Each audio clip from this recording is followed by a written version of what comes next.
Hi, and welcome to 50 Minutes of Fame. I'm Geoffrey Driscoll. I write for anysportanytime.ca. With me, as always, is Jim Kerr, who writes for kerrsnotebook.blogspot.com. Let's get right into it. Let's talk with what we usually open with, at least for this time of year, the Edmonton Oilers. They won 4 in a row, including a sweep of the 3 northeastern Canadian teams, Jim, on their eastern road trip, which we like to see, including, which I personally like to see, the 5-0 spanking of the Toronto Maple Leafs. Yeah, take that, Toronto. Exactly. What do you think about the Maple Leafs right now? Well, no, that was awesome. Yeah, I love. A lot of people I know were saying, if we win one game on this road trip, we'll be happy. Please make it be Toronto. Yeah, that's Not right. even we'll be happy. Like, please make it be those absolutely. stinking Maple Leafs. Yeah, yeah. But 5-0. That's a thing of beauty, right there. It was nice, and you just saw Toronto just quit in the third period, and I was like, yeah. You know, because normally we see the Oilers quit in the third period, and no, it was nice to see. The Oilers were looking Harlem Globetrotter yeah, they on there. were, yeah. That was really nice. You know, especially for, when you have a Leafs game in Edmonton, all you see is Leafs jerseys, right, at Rexall. They're like Rough Rider fans. They're everywhere. It's nice to see us go there, and we can just, put in their face a little bit. Yeah, and the kids got on the board. Yeah, absolutely. In very nice fashion. Yeah, they were really good. Jordan Eberle, first goal of the game, burns down on Thomas Caberlet, makes him look like a pylon. No kidding. Yeah, absolutely amazing. Should have accepted that trade there. No, that's exactly right. Well, what's working for the Oilers now? I mean, 4 in a row, including St. Louis on Saturday night. I think it's confidence. It's maybe defensive accountability. Yeah. The defense has struggled a bit, but if you have the forwards helping, all of a sudden you got 5 defensemen in your own end. That's nice. But I think it's you get 1 win, you start to feel good, you build on it, you start to feel better. Yeah. Now they're at 4, and it's. Against Ottawa, they gave up a fluky goal and they had to come back, and it seems like every game they're getting more and more confidence. Some of the younger guys are feeling that confidence, and once Taylor Hall said it in the past week, when it's a special thing when you're out there and you're feeling like you can do whatever you want. Yeah, no, I think we're going to see, we've been talking about this all year, we're going to see ups and downs from these guys, and that's what happens when you have a young team is they get full of confidence, they play well, and then, but just the opposite, in the depths of the lowest we were at, they had no confidence, so you're going to see that, and we'll take the highs, we'll take them. And I guess what'll be interesting to watch for is, they've had the lows, they've had quite a lot of lows so far, so now when they lose a game, will they revert back to, that's right. Again? Yeah. Or have they grown from the past experiences of this season, and they'll be able to bounce back in a different, more positive way? I hope that's the case, because then you'll see a more competitive team. And you hope to see the veterans, the Sean Horkoffs and the Ryan Whitneys, and then hopefully as well Tom Rennie be able to work to smoothing that out, to see that. So hopefully you'll see that. And I think a guy like Whitney will be key in that, because he speaks his mind. Yeah, I remember that's what I loved about him when they brought him in last year. Right away, they said, "Oh, so you're on this Oilers team that's not very good. You used to be on the Ducks. How's that?"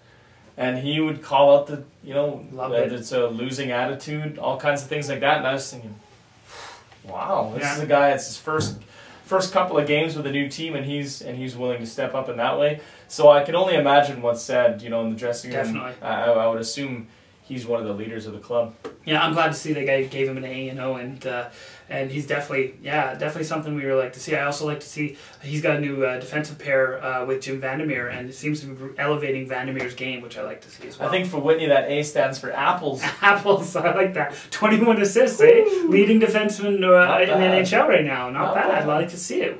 How about the line of Sam Gagner, Magnus Piarvi, and Ryan Jones right now, Jimmy? I love that Ryan Jones. I think I've said it a few times on this program. Yep. But he's a gritty, accepting of whatever role you give him kind of player.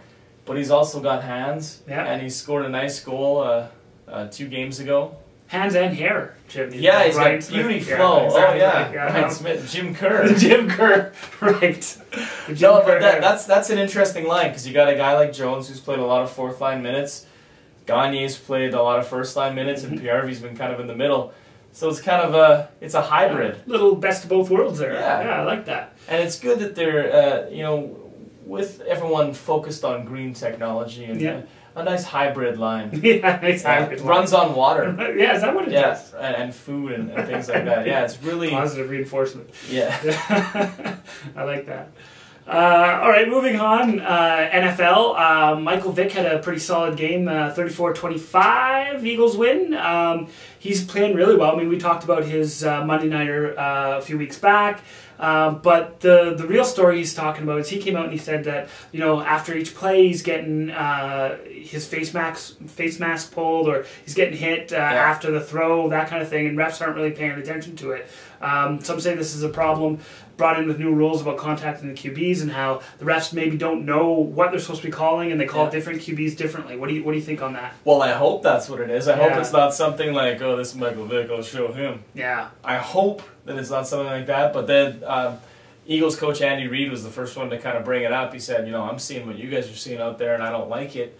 So they're going to be talking to the league about it. And with Michael Vick, he said it's been happening for weeks, but he didn't want to say anything, but he's tired of, you know, picking himself up off the ground. Yeah. And I the NFL doesn't need this to come out that it's, you know, some kind of, oh, well, I don't like this guy, so I'm not going to call it. But there's a lot of talk in the last few weeks about, you know, the NFL's disciplinary process being not very good and favoring certain players. So the NFL would be, they wouldn't take it very well, I don't think, if this comes out that they wouldn't. It's something other than the refs just don't know what to call. But it seems a little suspect.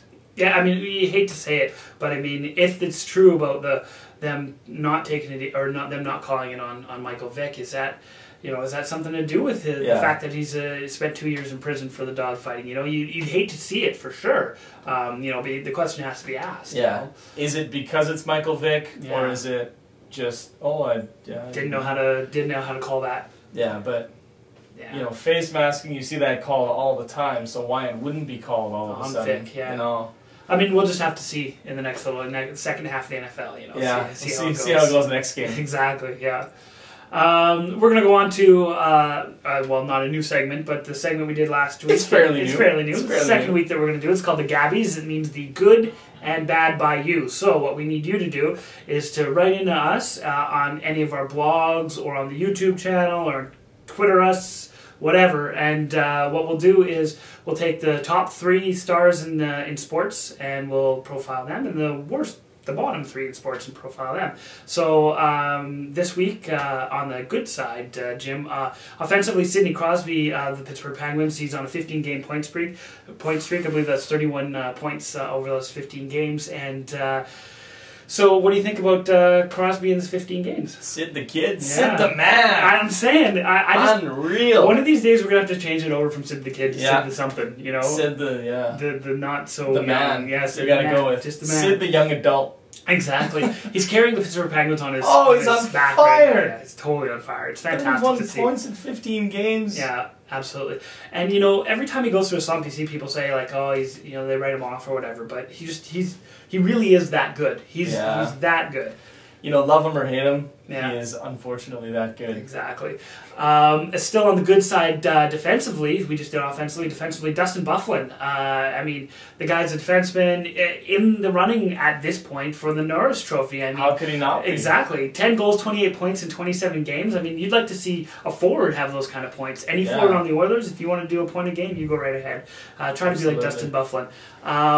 I guess, what do you like about Dustin Byfuglien? Well, I almost did a spit take in the past week here where I had to say the Atlanta Thrashers riding a 6-game win streak. That doesn't sound I don't think right. I've ever heard that phrase before, but he's obviously a big part of it.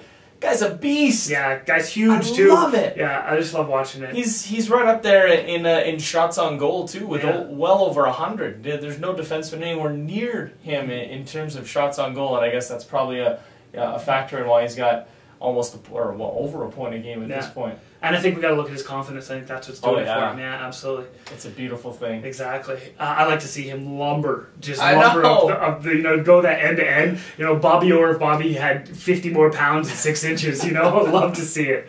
And our third for on the good side is Martin Gerber. I mean, the guy's got 7 straight wins in the AHL, 2 wins in the NHL, and then he goes back to the A, and then shootout, loss, and a win. So that makes him 10-0-1 in his last 11 games total. I mean, that's what you like to see out of a backup. Not bad for a washed-up old guy. Exactly. No, that's right. Who had to sign a 2-way contract. Yeah. No, that's awesome. Yeah, I like that. That's too bad that he doesn't have much of a chance to make it in the NHL with the Oilers as it stands now. If you don't see any injuries to Abby or Dubnik, you know. But that's what you do when you sign a 2-way contract. Maybe we'll see him in the NHL next year or something. Yeah, or this maybe year. Yeah, maybe something will happen. I'm sure there's GMs around the league saying, "How about that Gerber fellow?" Because he looked good with the Oilers. Yeah, he did. No, he looked real good. Confident, too. Yeah. All right, on the bad side of the Gabbies here, Steven Stamkos, Tampa Bay Lightning, has slowed down big time since when we were talking about him even last week, you know, or the week before. You know, he's 2 points in his last 5 as well. His team won 6-5 the other day, and he had no points in a 6-goal game. What's that about? Yeah, I don't know. Maybe this is his sophomore slump. He Yeah, just came a little bit late. In the middle of the season. We'll see him bounce back. He had 51 in his sophomore season. Yeah, exactly. So, yeah, he's just going through a rough patch. Here exactly. Yeah. Just give Gary Roberts a call. Yeah, exactly. Are you eating your whatever it is that I don't know all these healthy food terms. The NHL decided not to suspend Glencross for a cross-check that looked eerily a lot like Danny Briere and Olli Jokinen cross-checks earlier on in the year, but decided not to suspend him. What's going on there? If you go like this to a guy, yeah, and it's caught on film from 8 angles, yeah. I don't understand how the NHL can say this is 3 games, this is 3 games, this is a fine. Yeah, and it's the basically same thing. And it's not even incidental. Like Keith Ballard gives him a shot. He's up against the boards and he goes right to his face. Yeah. Not off the shoulder pad up. No. Right to his face. And the most ironic part of the whole thing was that he got 5 in a game and Olli Jokinen was the guy served a 3-game suspension for something that wasn't even as bad as the Glencross one in my mind. Because he kind of came from the side and he tried to cross-check him, and I think that's one where it glanced up. Yeah. Glencross does a blatant... Obviously. I guess they were shuffling the deck and he pulled Matt Cook. Get out of free jail. The Colby Campbell wheel of disciplinarian. And no, not today. Yeah. All right. And so finally, the NFL finds the Tennessee's Cortland, Finnegan and Houston's Andre Johnson $25,000 for getting into a fist fight on the field. That's just the definition of what we're looking for bad folks. I mean, what's the deal with that? Well, I think the NFL has taken, maybe they borrowed the NHL's rule of justice. Yeah, that's right. Because it's all over the place, right? The NFL's got to sort out what's going on there. You know, 2 guys rip each other's helmets off and then start throwing bombs, and it's a $25,000 fine? Yeah. What are you talking about? Totally, I don't understand. All right, we're going to go to quick hits here. Jim, we got about a minute and a half here. So let's call this the comeback part. I mean, LeBron James goes to Cleveland, where he ceremoniously left and puts up 38 points in just 29 minutes. Yeah. Didn't he have to play the whole game, Jim? You know, they gave him all the booze and all that, but you know, your team sucks. I'm sorry. That's right.